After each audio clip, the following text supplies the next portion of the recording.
శుభోదయం పిల్లలు. నా పేరు Surendra, Oxford high school Uppugunduru. ఈరోజు మనం 9వ తరగతిలో నూతన పాఠాల గురించి తెలుసుకున్నాం. ఆ పాఠం ఏంటనేది మిమ్మల్ని కొన్ని క్వశ్చన్లు అడుగుతాను, మీకు అర్థమవుతుంది. మీ ప్రతి ఒక్కరికి మనిషి ఉన్న ప్రతి ఒక్కరికి ఏంటి రకరకాల కోరికలు ఉంటాయి. కొంతమందికి ఏమో పోలీస్ ఆఫీసర్ కావాలని, కొంతమంది టీచర్ కావాలని, కొంతమందికి యాక్టర్ కావాలని, కొంతమందికి మంచి సాఫ్ట్వేర్ ఇంజనీర్ కావాలని, ఇట్లా రకరకాల కోరికలు ఉంటాయి.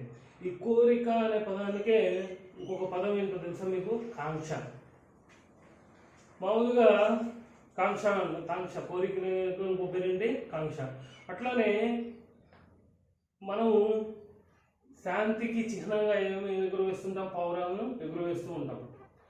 ఈరోజు మనం శాంతి కాంక్ష 9వ తరగతిలో మొదటి పాఠమైన ఏంటి? శాంతి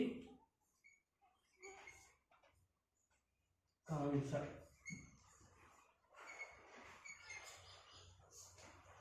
శాంతి కాంక్ష అనే పాఠ్యభాగాల గురించి తెలుసుకుందాం. ఈ పాఠ్యభాగాన్ని రచించింది ఎవరంటే, ఈ పాఠ్యభాగం ఎందులోంచి ఎవరు రచించినటువంటి కావ్యంలోంచి తీసుకోబడిందంటే తిక్కన సోమయాజి.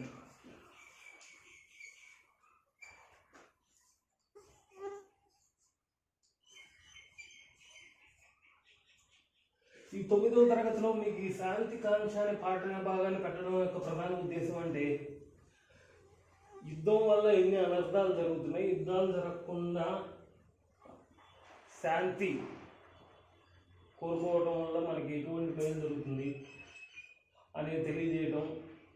దీంతోపాటు పద్య పఠనాన్ని, అట్లనే కావ్యాలలో పద్యం గురించి తెలియజేయడం, పద్య లక్షణాల గురించి కానీ పద్యాలు ఏ విధంగా ఉంటాయి వాటి గురించి తెలియజేయడమే ప్రధాన ఉద్దేశం.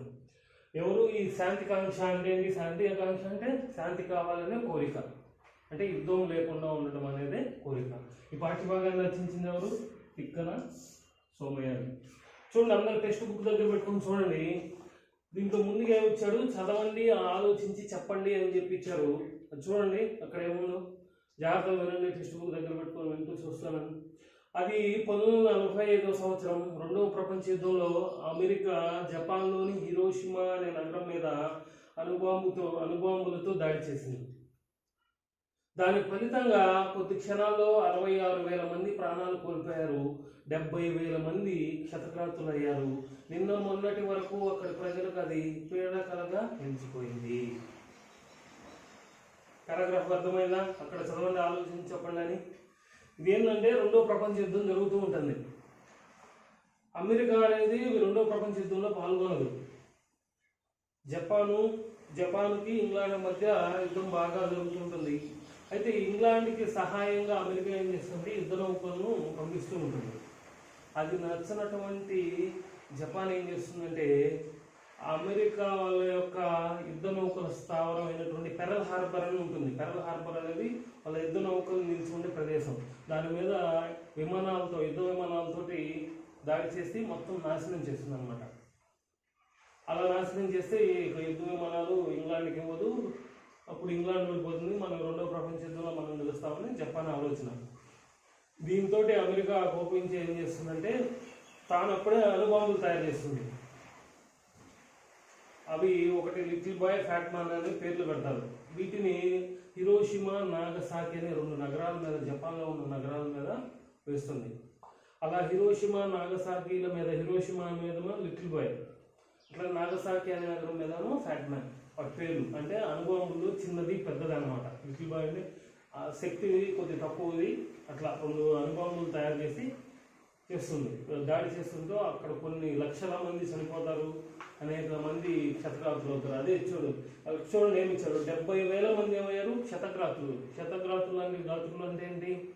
కాళ్ళు, చేతులు, శరీరం కాలిపోయిన వాళ్ళు.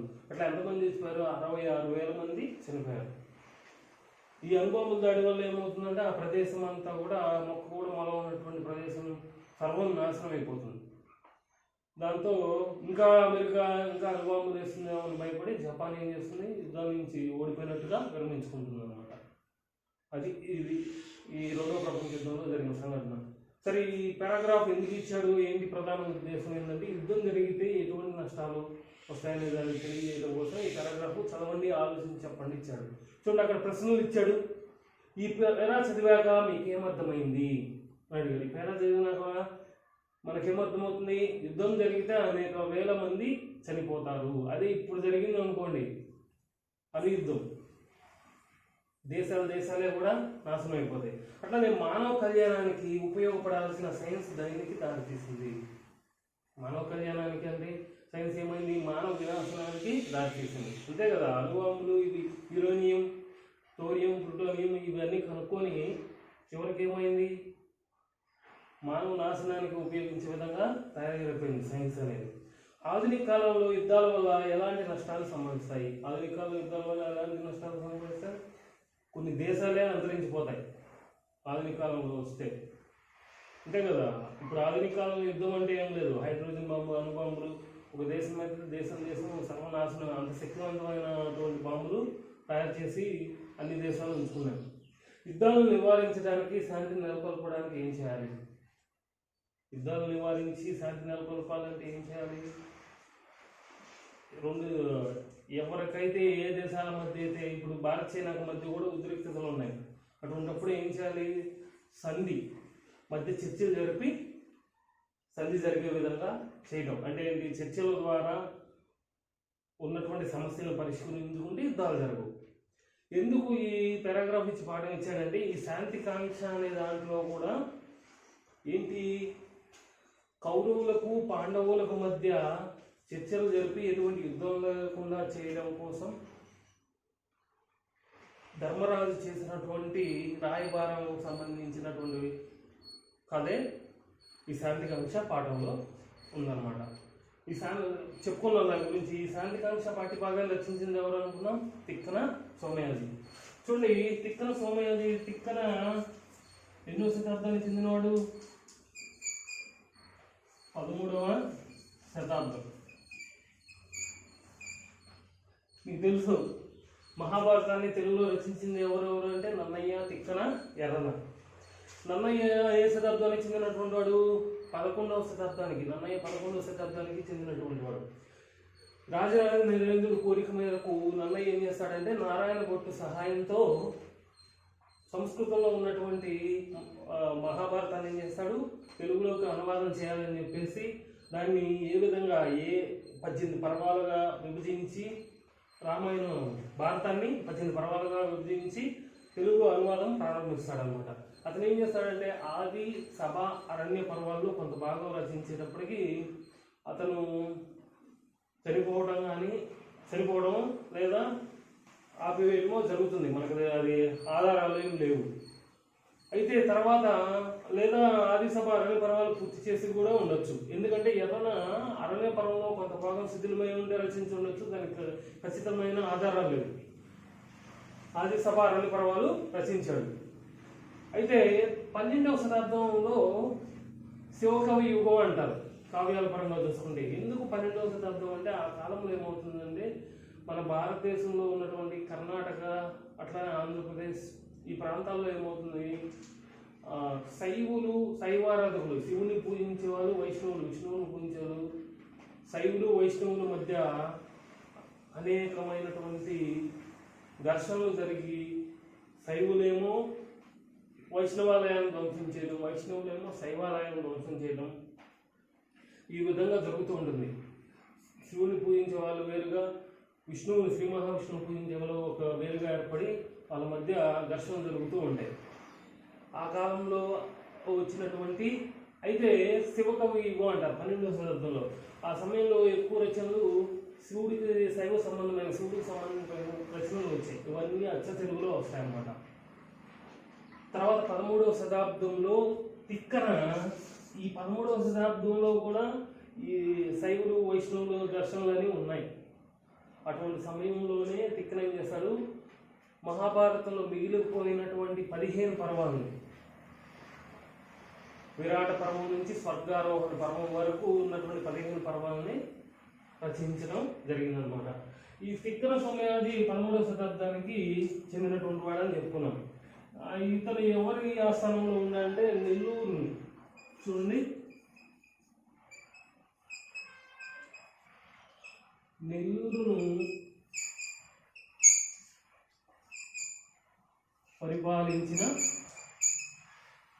పరిపాలించినటువంటి మనుమ సిద్ధి.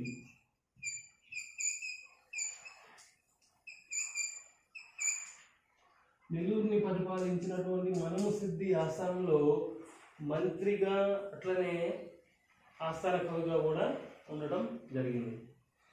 ఇతని రచనలో వస్తే ఇతని రచనలు చూడండి, మొదటి రచన వచ్చేసి ఇతని రచనలో వచ్చేస్తే మొదటిది నిర్వచనోత్తర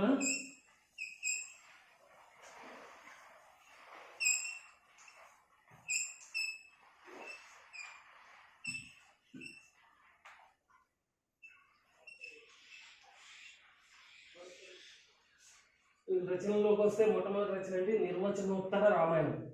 రామాయణం అనేది రాముడు అయోధ్యలో దశరథుడికి రాముడు జన్మించేటప్పుడు దగ్గర నుంచి రావణాసుని చంపి సీతాదేవిని మరలా లంక నుంచి అయోధ్యకు తీసుకొచ్చినప్పటికీ ఉన్నటువంటి రామాయణ కథని పూర్వ రామాయణం అంటారు.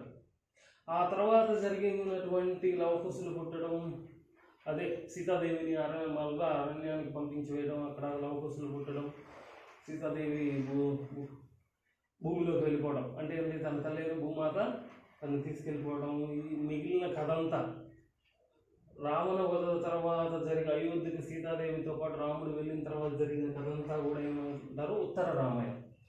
ఇటువంటి రామాయణాన్ని ఏం చేశారంటే అచ్చ తెలుగులో, అంటే ఏంటి, ఎటువంటి సంస్కృత పదాలు వాడకుండా అచ్చ తెలుగులో నిర్వచనం అంటే ఎటువంటి వచనం అంటే ఏంటి, ఈ కావ్యంలో అన్ని పద్యాలే ఉంటాయి, మధ్యలో కూడా వచనంగా ఉండదు. పద్యాలు లేకుండా మామూలు కావ్యాలు ఏంటి, పద్యాలు రచిస్తున్నప్పుడు మధ్యలో కొంత వచనం కూడా రాస్తారు, అంటే గద్య భాగం అనమాట.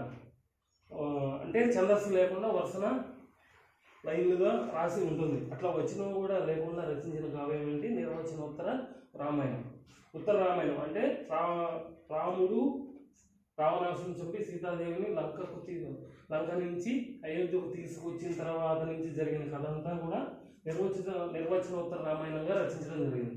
దీన్ని ఎవరికి అంకితం ఇస్తాడంటే ఈ నిర్వచనోత్తర రామాయణాన్ని మనుమ సిద్ధికి అంకితం ఇవ్వడం జరుగుతుంది. తర్వాత మహాభారతంలో ఉన్నటువంటి నన్నయ్య రచించగా మిగిలినటువంటి ఏంటి, విరాట పర్వం. ఈ విరాట పర్వం నుంచి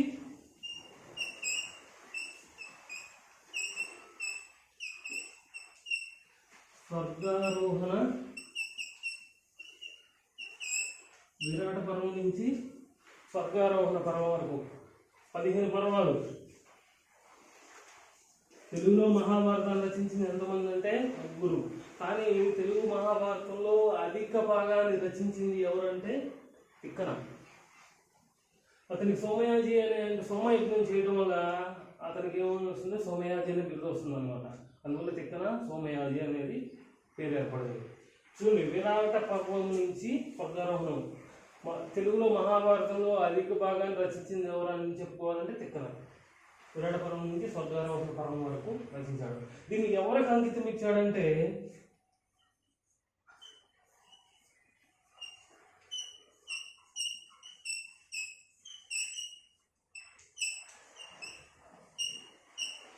హరిహరనాథుడికి అంకితం ఇచ్చాడు.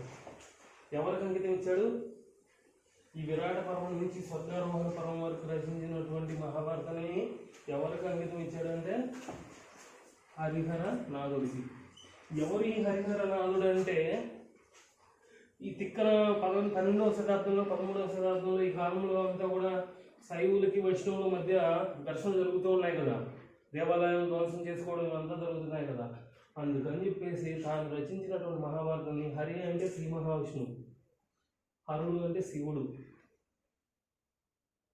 అందుకే హరిహరనాథుడు ఇద్దరు ఒకటే, శివుడు మహావిష్ణువు ఇద్దరు కలిపి హరిహరనాథుడికి అంకితం ఇవ్వడం జరిగింది. అంటే ఏంటి, శైవుల వల్ల ఎటువంటి ఇబ్బంది కలగకుండా వైష్ణవుల వల్ల ఎవరు శ్రీ మహావిష్ణువుకి అంకితం ఇస్తే మళ్ళీ శైవులు ఇబ్బంది పడతారేమో అన్న ఉద్దేశంతో ఏం చేశాడు, ఒక్కటే శివుడు విష్ణువు అందరూ ఒక్కటే అనే ఉద్దేశంతో ఏం చేశాడు, హరిహరనాథుడికి అంకితం అంటే శ్రీ మహావిష్ణువుకి శివుడికి ఇద్దరికి కలిపి అంకితం చేయడం జరిగిందన్నమాట. చూడండి అట్లాంటి టెక్స్ట్ బుక్లో కవపరిచయం చూడండి, ఇక్కడ ఇంకా ఇచ్చున్నాడు. తర్వాత ఇతని చూసుకుంటే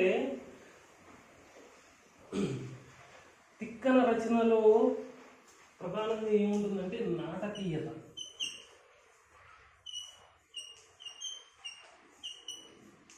తిక్కన రచించినటువంటి విరాట పర్వం నుంచి స్వర్గారోహణ పర్వం వరకు ఉన్నటువంటి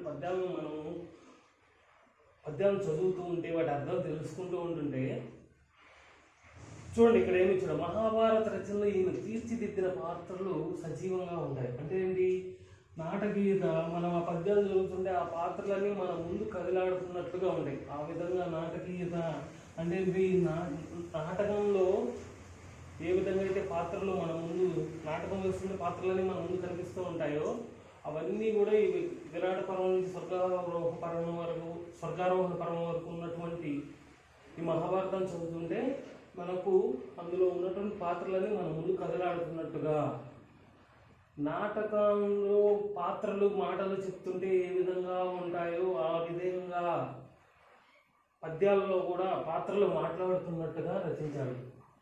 కాబట్టి తిక్కన రచనలో ఏది ఎక్కువగా ఉంటుందంటే నాటకీయత. దాంతోపాటు చూడండి ఇంకేమంటున్నాడు, రసాభ్యుచిత బంధం, రసాస్వాదన ఎక్కువగా ఉంటుంది. అంటే ఏంటి, నవరసాలు అనేవి ఉన్నాయి.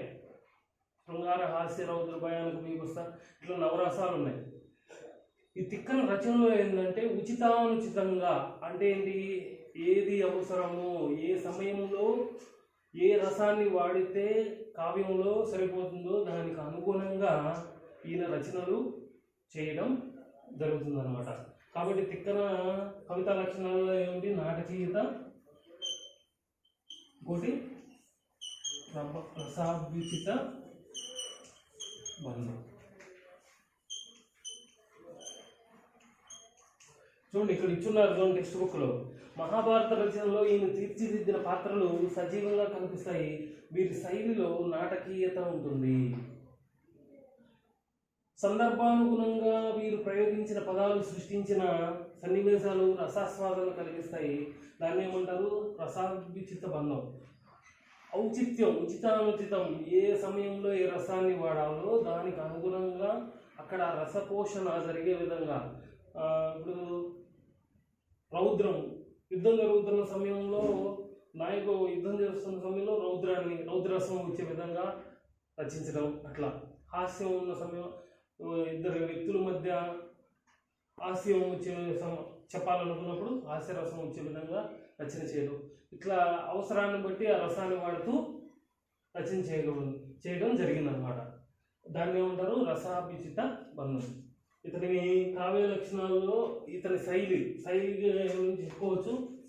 తిక్కన శైలిలో రసాభ్యుచిత బంధం, నాటకీయత అనేది చెప్పుకోవచ్చు. తర్వాత చూడండి ఇందులో తిక్కన సిద్ధాంసుడు. ఇతని బిరుదులు వచ్చేసి చూడండి, ఇతని బిరుదులు ఏంటి,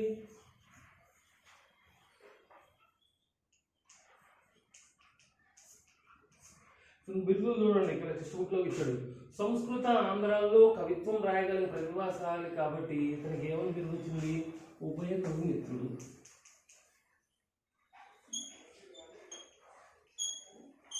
ఉభయ కవి మిత్రుడు.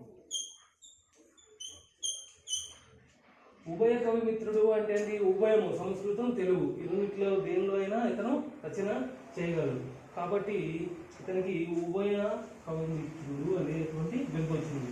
అట్లానే తర్వాత ఉంది, కేతనాది కవులకు ప్రేరణ కలిగించడం వల్ల మార్గదర్శకులుగా నిలిచారు కాబట్టి కవిబ్రహ్మ. ఇంకో బిరుదు ఏంటి, కవిబ్రహ్మ అంటే ఏంటి, సంస్కృతం ఆంధ్రం ఈ రెండింటిలో కూడా కవిత్వం రాయగలిగినటువంటి గిత్త కాబట్టి ఇతనికి ఉభయ కవిమిత్రుడు అనే బిరుదు వచ్చింది. అట్లానే ఇంకోటి ఏంటంటే తిక్కన రచించినటువంటి ఈ మహాభారతం, నిర్వచనోత్తర రామాయణం వీటిని చదివి తర్వాత కాలంలో వచ్చినటువంటి కేతన అటువంటి అనేక మంది కవులకు ఇతర మార్గదర్శకులు. ఇతని రచనలు అనేవి కావ్యాలు రచించడానికి మార్గదర్శకం అయ్యాయి కాబట్టి ఇతనికి ఏమైనా బిరుదు వచ్చింది, కవిబ్రహ్మ అనేటువంటి బిరుదు రావడం జరిగింది. ఇదే అన్నమాట తిక్కన గురించి. తిక్కన ఏ శతాబ్దానికి చెందినటువంటి వాడంటే 13వ శతాబ్దం. ఇతని ఎక్కడ నివసించాడంటే నెల్లూరుని పరిపాలించిన మనుమ సిద్ధి ఆస్థానంలో కవిగాను అట్లానే మంత్రిగా కూడా పనిచేయడం జరిగింది. ఇతని రచనలు వచ్చేసి ఏంటి, నిర్వచనోత్తర రామాయణం అనేది మొదట రచించాడు. దీన్ని ఎవరికి అంకితం ఇచ్చాడంటే మనుమ సిద్ధికి అంకితం ఇచ్చాడు. ఆ తర్వాత మహాభారతంలో ఉన్నటువంటి నన్నయ్య రచించగా మిగిలిపోయినటువంటి 15 పర్వాలు, విరాట పర్వం నుంచి స్వర్గారోహణ పర్వం 15 పర్వాలను రచించి ఎవరికి అంకితం ఇచ్చాడు, హరిహరనాథుడికి అంకితం ఇవ్వడం జరిగింది. ఇతని బిరుదులు వచ్చేంటి, ఉభయ కవిమిత్రుడు, కవి బ్రహ్మ అనేవి ఇతని బిరుదులు. ఇది తిక్కన గురించి. తర్వాత చూడండి ఈ పాఠ్యాంశ నేపథ్యం, టెక్స్ట్ బుక్ చూడండి, పాఠ్యాంశ నేపథ్యం ఇచ్చారు చూడండి. మహాభారతం అన్నదమ్ముల బిడ్డలైన కౌరవ పాండవుల కథ. ఈ శాంతికాంక్ష అనేటువంటి పాఠ్యభాగం రచించిన తిక్కన సోమయాజి కదా. ఇది ఎందులోది, మహాభారతంలోది. నేపథ్యం చూస్తున్నాడు చూడండి. కౌరవులు కుటిల బుద్ధితో మాయాజూతంలో పాండవులను ఓడించి అడవులో పాలు చేస్తారు. మనకు తెలిసిందే కదా, కౌరవులు మోసం చేసి పాండవులు ఏం చేస్తారు, మాయాజూతం ఆడి అడవులు పాలు చేస్తారు. పన్నిం ప్రకారం 12 ఏళ్ళ అరణ్యవాసం, 1 సంవత్సరం అజ్ఞాతవాసం. ఆ పోటీలు ఓడిపోతే, జూదంలో ఓడిపోతే ఏంటి, 12 సంవత్సరాలు అరణ్యవాసం చేయాలి, 1 సంవత్సరం అజ్ఞాతం. అజ్ఞాతం అంటే ఏంటి, వీళ్ళు ఎవరైనా తెలియకుండా రహస్యంగా 1 సంవత్సరం ఏదో ఒక రాజ్యంలో ఉండాలి. అందుకని వీళ్ళు ఏం చేస్తారు, విరాట కొలువులో, విరాటరాజు యొక్క కొలువులో ఏంటి అజ్ఞాతంగా ఉంటారనమాట. అది పూర్తవుతుంది, 1 సంవత్సరం అజ్ఞాతవాసం పూర్తి చేస్తారు. ఆ సందర్భంలో ధర్మరాజు శ్రీకృష్ణుని రాయబారిగా పంపిస్తూ శాంతియుతంగా తమ రాజ్యం తమకిమ్మని కోరతాడు. ఈ మాయా యుద్ధంలో ఓడిపోయినటువంటి పాండవులు ఏం చేస్తారంటే 12 సంవత్సరాల అరణ్యవాసం, విరాటరాజు కొలువులో 1 సంవత్సరం అజ్ఞాతవాసం, ఇవన్నీ పూర్తి చేసుకున్న తర్వాత తమ రాజ్యాన్ని శాంతియుతంగా తమకు ఇవ్వమని చెప్పేసి ఏం చేస్తారు, దుర్యోధను దగ్గరికి, కౌరవుల దగ్గరికి రాయబారిగా ఎవరిని పంపుతారు, శ్రీకృష్ణుని పంపుతారు. పంపబోయే సమయంలో శ్రీకృష్ణుని రాయబారిగా పంపించే సమయంలో, పంపడానికి ముందుగా ధర్మరాజు శ్రీకృష్ణుడికి ఏమి చెప్తున్నాడు అనేది, తనకు ఏమేమి కావాలి, తను ఏమనుకుంటున్నాడు అనేది పాఠ్యభాగం, శాంతికాంక్ష అనే పాఠ్యభాగంలో మనకు ఇవ్వడం జరిగింది. చూడండి, ప్రస్తుత పాఠ్యభాగం తిక్కన రచించిన మహాభారతంలోని ఉద్యోగ పర్వం తృతీయాశ్వాసంలో ఉంది. ఈ పాఠ్యభాగము మహాభారతంలోని దేంట్లో నుంచి తీసుకోబడింది, ఉద్యోగ పర్వం. ఇక్కడ నన్నయ్య ఆది సభ అరణ్య పర్వాలు రచించాడు కదా. అరణ్య పర్వం అంటే అరణ్యవాసం చేయడం పాండవులు, విరాట పర్వం అంటే విరాట పొలంలో పాండవులు అజ్ఞాతవాసం చేయడమే. ఉద్యోగ పర్వం అంటే ఏంటి, విరాట పర్వంలో అజ్ఞాతవాసం అయిన తర్వాత రాయబారాలకు సంబంధించిన పర్వం ఏంటి, ఉద్యోగ పర్వం అనమాట. ఈ ఉద్యోగ పర్వంలో ఉన్నటువంటి తృతీయాశ్వాసం,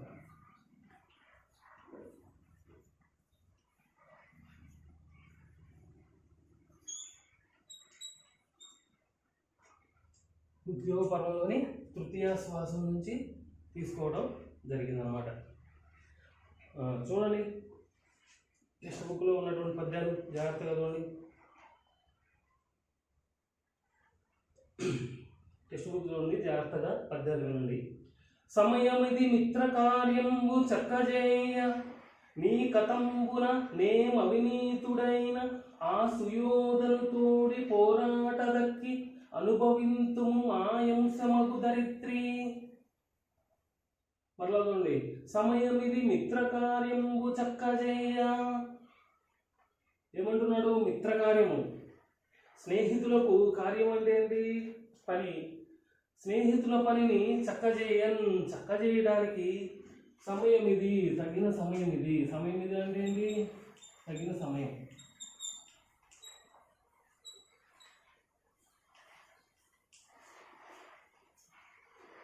ఏమంటున్నాడు, సమయం ఇది మిత్ర కార్యంబు చక్కజేయ, స్నేహితుల యొక్క పనిని చక్కజేయడానికి తగిన సమయము. నీ కతంబున అంటే నీ కతమున అంటే ఏంటి, నీ మూలంగా. నీ కతంబున నేము అవినీతుడైన ఆ సుయోధనుతోడి. నీ మూలంగా ఏమన్నాడు? నేము అంటే మేము. నీ మూలంగా మేమేందంట? అవినీతుడైన, అవినీతుడు అంటే అవినీతి పరుడు అంటే ఏంటి?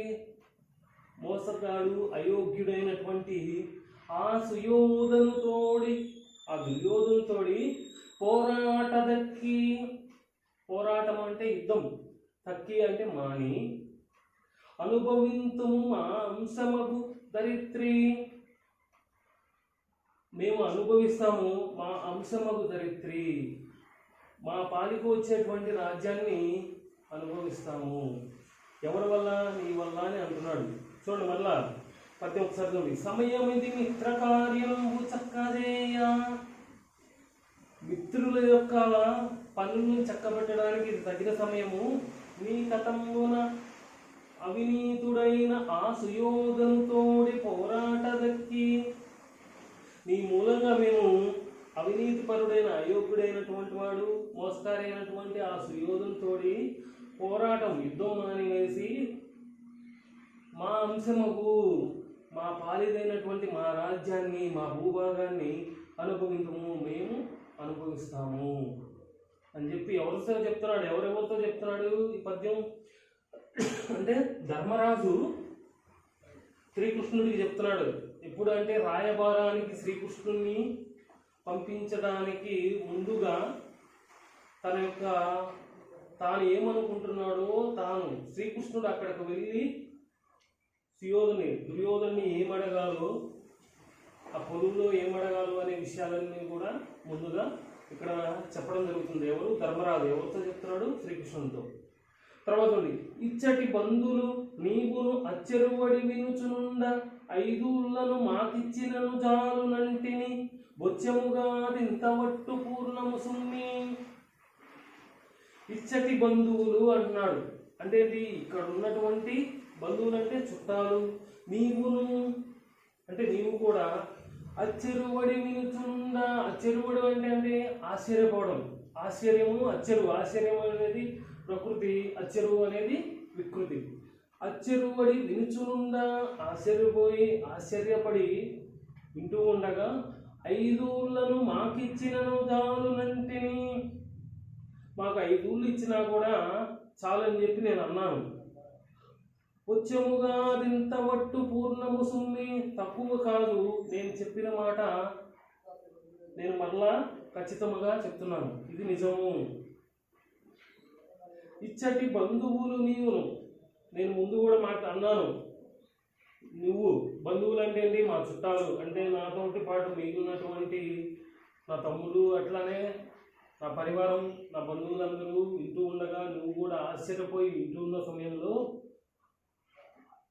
5 ఊళ్ళు మాకు ఇచ్చిన చాలు అంటే, మాకు 5 ఊళ్ళు ఇచ్చినా కూడా సరిపోతాయని చెప్పి నేను అన్నాను. దానికి నేను కట్టుబడి ఉన్నాను అని చెప్పి చెప్తున్నాడు. చూడండి ఇక్కడ మీకు టెక్స్ట్ బుక్లో పక్కన ఇచ్చాడు. 5 ఊళ్ళు అంటే ఏంటి అని ఏమి చెప్పాడు చూడండి. పాండవులు కోరినటువంటి 5 ఊళ్ళు ఏంటివి? ఇంద్రప్రస్థం, కుశస్థం, వృకస్థలం, వాసంతి, వారణావతం. పాండవులు కోరిన 5 ఊళ్ళు ఏంటి అంట? ఇంద్రప్రస్థం ఒకటి, కుశస్థం, వృకస్థలం, వాసంతి, వారణావతం. దుర్యోధనుడు ధర్మరాజుని తెలివి తక్కువ వాడేం కాదు. చెప్పడానికి 5 ఊళ్ళు అని చెప్పి కృష్ణుడికి చెప్తున్నప్పటికీ ఈ 5 ఊళ్ళు కూడా మహానగరాలు అన్నమాట. ఈ 5 ఊళ్ళని ఇస్తే గొప్ప 5 రాజ్యాలను ఇచ్చినట్టే. కానీ 5 ఊళ్ళు అడిగాడు అని చెప్పి కృష్ణుడి వెళ్ళి కౌరవ సభలో ఉన్నట్టు అంటే ఆ రాజ్యాలు ఏంటనేది తెలియకుండా 5 ఊళ్ళు అని చెప్తే పక్కన ఉన్న కౌరవుల్లో కూడా కొంతమంది వ్యక్తులకు పాండవుల మీద సానుభూతి కలుగుతుందనే ఉద్దేశంతో ధర్మరాజు ఏం చేశాడు? 5 ఊళ్ళు ఇచ్చినా సరిపోతాయని చెప్పి చెప్పాడు. కానీ 5 ఊళ్ళుగా ఏం కావాలని కోరాడంటే ఇంద్రప్రస్థం ఒకటి, కుశస్థం ఒకటి, వృకస్థలము, వాసంతి, వారణావతం. ఈ గొప్ప మహానగరాలు. ఈ మహానగరాలు అంటే ఈ నగరాలు 5 నగరాలను తీసుకుంటే 5 రాజ్యాలు వచ్చినట్టు అన్నమాట. ఇది అట్లనే చూడండి ఇక్కడ మీకు ఈ ప్రక్రియ అనేది ఏంటి? ఇతిహాస ప్రక్రియకు సంబంధించింది. ప్రక్రియ పేరేంటి? ప్రక్రియ ఏంటి? ఇతిహాసం.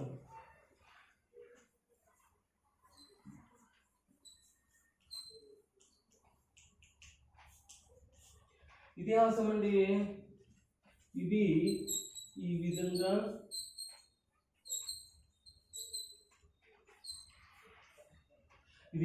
జరిగింది. ఇక్కడ ఇచ్చాడు చూడండి, ఇతిహాసం అనే పదానికి ఈ విధంగా జరిగిందని అర్థం. ఇతిహాసంలో ఇతివృత్తం వాస్తవంగా జరిగిందే ఉంటుంది. ఈ ప్రక్రియ ఏంటి? ఈ శాంతికాంక్ష అనే పాఠ్యభాగం ఉన్నటువంటి తిక్కను రచించినటువంటి మహాభారతం రచన ఎందులో ఉంది? ఉద్యోగపర్వం, తృతీయాశ్వాసం అనేది ఏ ప్రక్రియకు సంబంధించింది? ఇతిహాస ప్రక్రియ. రామాయణం, మహాభారతాలు ఇతిహాసాలు అంటారు. ఇతిహాసం అంటే ఏంటి? ఈ విధంగా జరిగింది అని అర్థం. ఇతిహాసాలు ఏది ఉంటుందంటే ఏంటి? జరిగిన విషయాలనే కథలుగా చెప్పడం జరుగుతుంది. ఏవి ఇతిహాసాలు ఏమంటే రామాయణం, మహాభారతాలు ఇతిహాసాలు. రామాయణ మహాభారతాలు ఏమంటారు? ఇతిహాసాలు అంటారు. ఇదనమాట ఈ శాంతికాంక్ష పాఠ్యభాగంలో. అంటే ఏంటి? శాంతిని కోరుకుంటూ ధర్మరాజు శ్రీకృష్ణుని రాయబారానికి పంపడానికి ముందుగా కౌరవుల దగ్గరికి రాయబారానికి పంపడానికి ముందుగా ధర్మరాజు శ్రీకృష్ణునితో మాట్లాడినటువంటి మాటలే శాంతికాంక్ష అనే పాఠ్యభాగం. ఇప్పుడు చూడండి, మీరు ఈ వీడియోలు చూసిన తర్వాత మీరు ఏం నేర్చుకోవాలంటే, ఈ శాంతికాంక్ష పాఠ్యభాగం రచన తిక్కన సోమయాజు యొక్క కవి పరిచయం, తిక్కన కవి పరిచయం, అట్లానే ఇతిహాస ప్రక్రియ, ఈ రెండు ప్రక్రియని అట్లానే కవి పరిచయాన్ని నేర్చుకొని నా నెంబర్కు మీరు ఏం చేస్తారు? వాట్సాప్ చేయండి. నా నెంబర్ వచ్చేసి 8374182527. నేర్చుకోండి. కవి పరిచయం ఇంపార్టెంటే, మనకి ఎగ్జామ్లో కవి పరిచయం ఇస్తారు. అట్లనే ప్రక్రియ అనేది కూడా ఎగ్జామ్లో వస్తుంది. ఇది 2 మార్కులకు వస్తుంది. అట్లానే కవి పరిచయం అనేది కూడా 2 మార్క్, 2 మార్క్ క్వశ్చన్స్ ఇది. కాబట్టి ఖచ్చితంగా నేర్చుకొని వీటిని ఈ నెంబర్కి వాట్సాప్ చేయండి.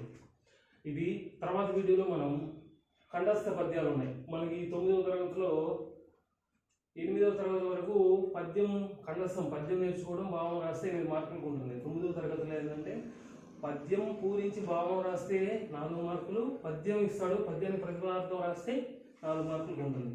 తర్వాత మనకి కంఠస్థ పద్యం ఉంది, దాని గురించి తెలుసుకుందాం. శుభం, ధన్యవాదాలు.